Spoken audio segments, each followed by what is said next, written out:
Let me first begin with the assertion that every spiritual and religious tradition has wonderful kernels of truth and energy and positive energy, so that there is something to be admired in every spiritual path. And I'm going to get into some trouble territory here. Now, does that mean that I don't recognize the horrors that were perpetrated on our people by the Catholic conquerors? No, I don't deny that it happened. You know, our culture was almost destroyed. Our spiritual traditions were almost completely wiped out. That said, it's, I think, a matter of interest that people like Ramon Panay were able to find points of commonality between what he brought from Spain with him and the things that he saw when he was writing down his book, when he talked about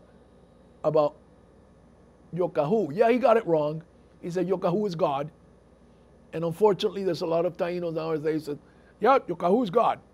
Yokahu is God. We disagree with that. But he saw the concept of a being that represents life. I mean, after all, even in Christian thinking, Jesus is perceived as life. I am the life. You know, I am life. You know, associated with bread. In some religions, certainly Catholic, and some other religions like Catholicism, they give people bread. They share bread, and the bread represents either symbolically or literally the body of Jesus. Well, in our tradition, when we eat yuca, we are eating yokahu.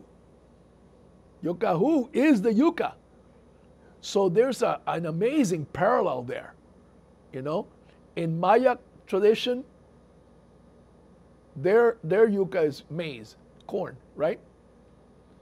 To them, the maize god, the sacred maize god, that's what they were eating.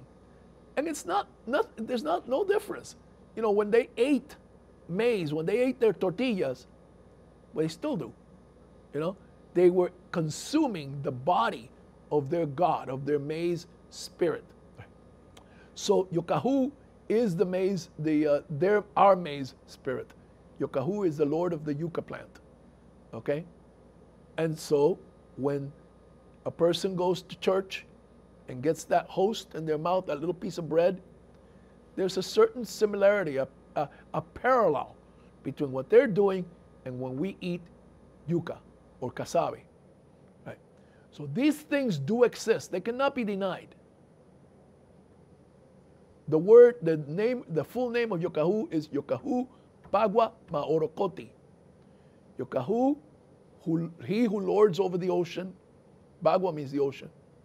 And more importantly, Maorokoti. Orokoti is derived from the word Orocoel, which means grandfather or male ancestor. And Ma is a prohibitive. It means without. He who is without male ancestor. In other words, when he was born of a virgin birth. Yokahu was born of a virgin birth.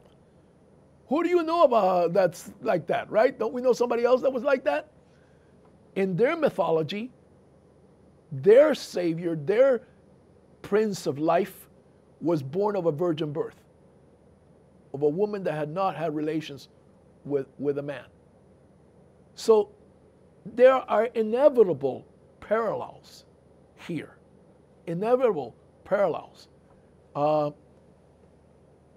We like to see, instead of seeing, and there's a lot of this in the Taíno resurgence movement, a lot of the anger and the vitriol, that vitriol, you know, don't, if a Taíno dares to raise their head in one of the Taíno groups and says, I baptized my daughter, they fall on them like harpies. They destroy these people.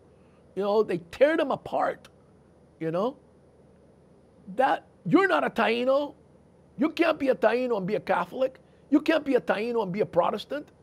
You can't be a Christian. Who died and left you king? Who died and left you God? That's not right.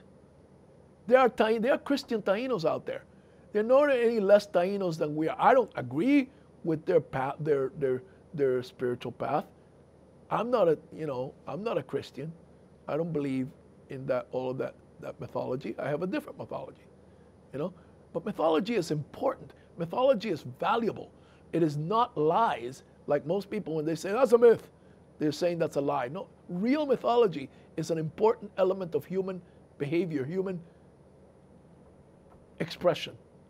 Okay? And it's just as important in the Christian tradition, the Judeo-Christian tradition, as it is in our tradition. And we should respect each other about that. We should teach them to respect us. And then we should teach us to respect them. Because there's too much of that nonsense going on the internet right now. Just descending on these poor people. It scares them away. I've seen people that they were left in tears. They wanted to learn about the culture of the Taíno, but they didn't want to leave behind something that they were attached to. And they're attacked and insulted. That's horrible. Why are you going to do that? Is there anything indigenous about that? There is nothing indigenous about that. That is not the indigenous way of doing things, is to insult somebody for their spiritual beliefs.